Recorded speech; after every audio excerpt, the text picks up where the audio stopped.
Assalamualaikum warahmatullahi wabarakatuh. Alhamdulillahirabbil alamin. Wa bihi nasta'inu ala umuri dunya waddin. Wassalatu wassalamu ala asyrafil anbiya'i wal mursalin wa ala alihi wa ashabihi wa ummatihi ajma'in, amma ba'du.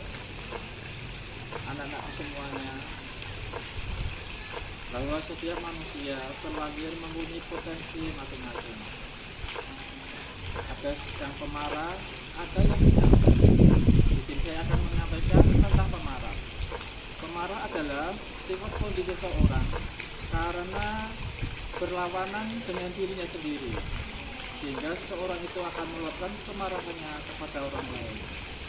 Kemarahan ada dua, kemarahan yang spontan dan kemarahan yang terpendam. Kemarahan yang spontan yaitu kemarahan ketika itu juga akan marah pada orang lain. Sedangkan kemarahan yang terpendam adalah kemarahan yang pendendam, akan meluapkan kemarahannya kepada seseorang atau banyak orang pada waktu ada kesempatan di waktu yang lain. Sifat yang demikian ini harus perlu dibimbing agar seorang tidak mudah marah, karena kemarahan kalau tidak dibimbing akan terus menerus dan akan meledak sebagaimana bom waktu yang mudah akan mencelakakan pada orang lain. Bahwa pemarah itu sangat dibenci oleh Allah Subhanahu wa taala.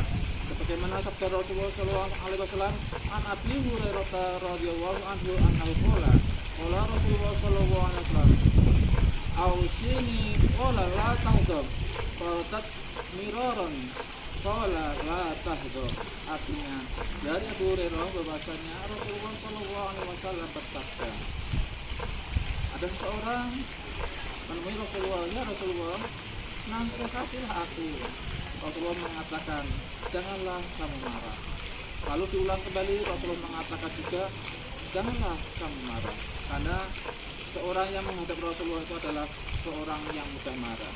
Maka dari itu marah harus dikendalikan dan dibimbing oleh orang-orang yang bisa membimbingnya agar orang tidak mudah melakukan marah.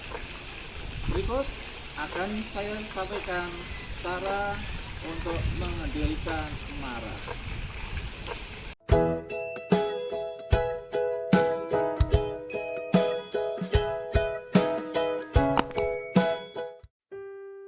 Anak yang pemarah. Ada seorang anak lelaki yang mempunyai temperamen yang sangat buruk. Setiap kali saat suasana hatinya sedang tidak baik, ia akan mudah emosi, berteriak, membanting barang, dan melompat-lompat. Sikapnya sering tidak bisa dikendalikan. Melihat sikap putranya yang buruk, sang ayah pun termenung. Ia berpikir untuk menemukan cara merubah temperamen keras putranya tersebut. Suatu hari, sang ayah membuat sebuah pagar kayu di pekarangan rumahnya. Setelah selesai membangun pagar tersebut, sang ayah pun berkata pada putranya, "Nak, ayo kemari. Lihat, ayah punya mainan baru untukmu. Sebuah palu dan beberapa buah paku." Buat apa palu dan paku-paku ini ya? Begini, jadi ayah punya permainan kecil. Setiap kali kamu marah, ayah menugaskanmu untuk menumpahkan kekesalanmu di sini. Kamu tancapkanlah sebuah paku dengan palu barumu itu keras-keras.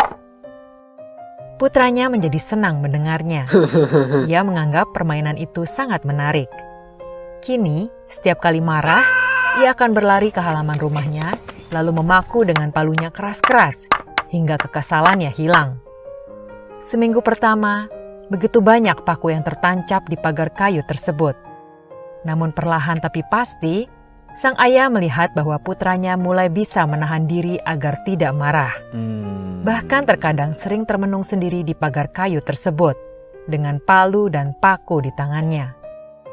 Ayah pun bertanya, Maukah kamu memberitahu ayah apa perasaanmu, nak? Gak tahu kenapa ya, saya sudah gak mau marah.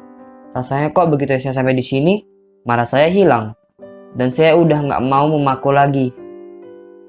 Ayah tersenyum pada putranya. Ia lalu berkata, Bagus, Kamu bisa berpikir seperti itu, Nak. Sekarang coba kamu bantu ayah mencabut paku-paku ini dari pagar kayu kita ya. Putranya itu menganggukkan kepalanya. Berdua, mereka mencabut paku-paku itu bersama. Ayah lalu menunjukkan pada putranya lubang yang muncul di bekas-bekas paku yang ditancapkan. Tahukah kamu, Nak, meskipun paku itu sudah tidak ada, tapi lubang itu selamanya tidak akan hilang. Saat kamu marah, lubang-lubang itu adalah seperti luka yang kamu torehkan pada orang-orang. Putranya itu mengangguk mengerti. Walaupun masih muda, kini ia lebih berhati-hati dalam meluapkan emosinya dan menjadi jauh lebih baik dalam tingkah lakunya. Seringkali saat emosi, kita sering lupa dan mudah mengucapkan kata-kata kasar yang bisa menyakiti seseorang dan membekas di ingatannya.